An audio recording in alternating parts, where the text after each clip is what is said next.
আসলেন, বিশ্বনবী বর্ণনা করলেন, আমি বাইতুল মাকদাস দেখেছি মাঝরাতে, লক্ষাধিক নবীকে নিয়ে নামাজের ইমামতি করেছি, 7 আকাশ দেখেছি, আল্লাহর আরশ দেখেছি, আল্লাহর সাথে কথা বলেছি, আবার ফজরের আগেই মক্কায় ফিরে এসেছি। সবাইকে খাইছে মোহাম্মদের মাথার তার ছিঁড়ে গেছে, নাউজুবিল্লাহ পড়ে। আবু জাহেল, উতবা, সাইবা সবাই মিলে একটা সুযোগ পেল, বলল এতদিন আমরা আবু বকররে বুঝাইতে পারি না, আজকে মোহাম্মদ যে গাঞ্জাখুরি কথা বলে এটা বললে আবু বকররে আমাদের দলে নিয়ে আসা যাবে। সবাই সাইয়েদনা আবু বকরের কাছে যায়, যে বলে আবু বকর জানো নাকি তোমার নবী নতুন কথা আমদানি করেছে? কি বলেছে আমার নবী? তোমার নবী বলে মাঝরাতে বাইতুল মাকদাস গিয়েছে। বাইতুল মাকদাসে তখন দ্রুতগামী ঘোড়া দিয়ে ছুটলেও যেতে লাগে 15 দিন। অ্যাবাউট টার্ন কাম ব্যাক, ফিরে আসতে আরো 15 দিন, মোট কয় দিন? 1 মাস, যেতে আসতে 1 মাস। তোমার নবী মাঝরাতে নাকি বাইতুল মুকাদ্দাসে ইমামতি করছে, 7 আকাশ ঘুরেছে, আল্লাহর আরশ দেখেছে, আল্লাহর সাথে কথা বলেছে, আবার ভোর হওয়ার আগে নাকি মক্কার জমিনে ফিরে এসেছে। আবু বকর বললেন আসলেই কি আমার নবী এই কথা কইছে? সবাই এক বাক্যে বলে হ্যাঁ, তোমার নবী মুহাম্মদ এই কথা বলেছে। আবু বকর দ্ব্যর্থহীন কণ্ঠে ঘোষণা করে দিলেন, আমার নবী যদি এই কথা বলে থাকে, আমার নবী সত্য বলেছে,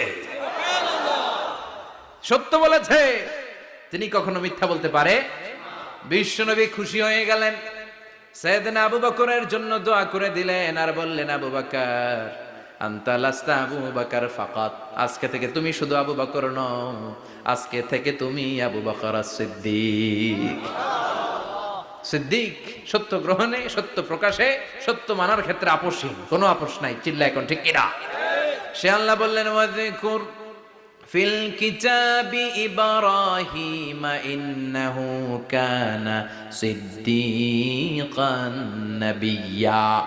ও নবী, আপনার এই কোরআনের ভেতরে আমার খলিলের নামটা রাখেন, কারণ আমার খলিল যেন তেন কোন নবী নয়, সাধারণ পয়গম্বর নয়, আমার নবী ইব্রাহিম হলো সিদ্দিক, সত্য প্রকাশে আপোষহীন।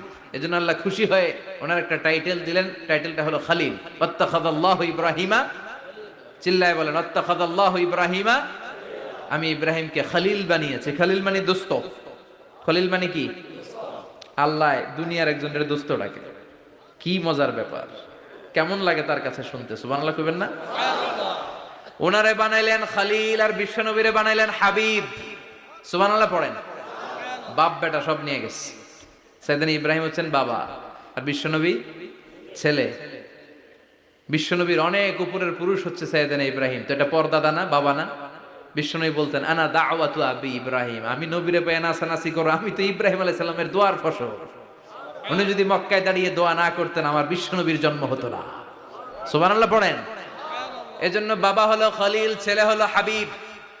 খলিল মানেও বন্ধু, হাবিব মানেও বন্ধু। খলিল মানে এমন বন্ধু যেই বন্ধু আল্লাহরে খুশি করার জন্য কাজ করে, আর হাবিব মানে এমন বন্ধু যারে খুশি করার জন্য আল্লাহ নিজে কাজ করে। কার পাওয়ার বেশি? হাবিবের কয়েক ডিগ্রি বেশি। সুবহানাল্লাহ পড়েন। তার মানে বাপ বেটা, বাবা হলো খলিল, ছেলে হলো হাবিব। এই বাপ বেটার মধ্যে অনেক বিষয়ে মিল আছে না নাই? হাদিস কোরআনে খুঁজলে আপনি অনেকগুলো মিল পাবেন। আজকে 7টা মিলের কথা শোনাবো। সাইয়েদনা ইব্রাহিম আলাইহিস সালাম আর বিশ্বনবীর মাঝে 7টা মিল খুঁজে পাওয়া যায়। চিৎকার করে বলেন কয়টা? শুনবেন? কষ্ট হচ্ছে? ঘুমে ধরছে? রাত তো অনেক হয়ে গেল, সর্বনাশ, 11টা। হ্যাঁ, শুনবেন? কতক্ষণ? সারা রাত? তাকবীর পড়া যাবে? হ্যাঁ, জোরে না আস্তে? ভাগাভাগি করে দেন। শুরুতে বিবাহিতরা দেন, তারপর অবিবাহিতরা দেন, তারপর সবাই দেন। দিবেন? বিবাহিত কারা কারা আসছেন দেখি?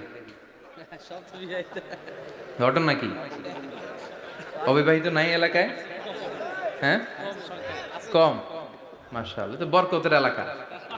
আলহামদুলিল্লাহ। দেখি অবিবাহিত কারা কারা আসছে? ওমা, এগুলো আইলো কই থেকে আবার? 2 হাত ফিরে তুলছে না? 1 হাত, 1 হাত। ঠিক আছে, মাশাআল্লাহ। শুরুতে বিবাহিতরা দেন, এরপর অবিবাহিতরা দিয়েন। শুরুতে বিবাহিতরা রেডি হন। আমি লিল্লাহি তাকবীর বললে আল্লাহু আকবার, গলা ধার দিতেছে অনেকে। বিবাহিতরা রেডি? দেখবো কাদের পারফরমেন্স কেমন হয়। বিবাহিতরা পড়েন লিল্লাহে তাকবীর। অনেক আওয়াজ, সংখ্যায় বেশি এরা। এবার অবিবাহিতদের পালা। হ্যাঁ, অবিবাহিতরা রেডি? দেখি কি অবস্থা। এবার অবিবাহিতরা দাও লিল্লাহে তাকবীর। মিলে তিনটা পড়েন লিল্লাহে তাকবীর, লিল্লাহে তাকবীর, লিল্লাহে তাকবীর। ঘুমটুম আছে না গেছে? বাপ বেটার মধ্যে কয়টা মিল? চিল্লায় বলতে হবে কয়টা? এক নাম্বার মিল হচ্ছে ফেস কাটিং এ মিল। সুবহানাল্লাহ। সাইয়েদনা ইব্রাহিম আর বিশ্বনবী চেহারা একরকম। বিশ্বনবী যখন মেরাজ রজনীতে আকাশে গেলেন, এক এক আসমানে এক এক নবীর সাথে দেখা, এক আসমানে সাইয়েদনা ইব্রাহিমের সাথে দেখা। মেরাজ শেষ করে যখন সাহাবীদের কাছে বর্ণনা করছেন কোন নবীর চেহারা দেখতে কিরকম, বিশ্বনবী বললেন আম্মা ইব্রাহিম, বুখারীর বর্ণনা, আম্মা ইব্রাহিম ফানজুরু ইলা সাহিবিকুম। আর ইব্রাহিম নবীর চেহারা কেমন জানতে চাও? জানতে হলে আমি বিশ্বনবীর দিকে তাকাও।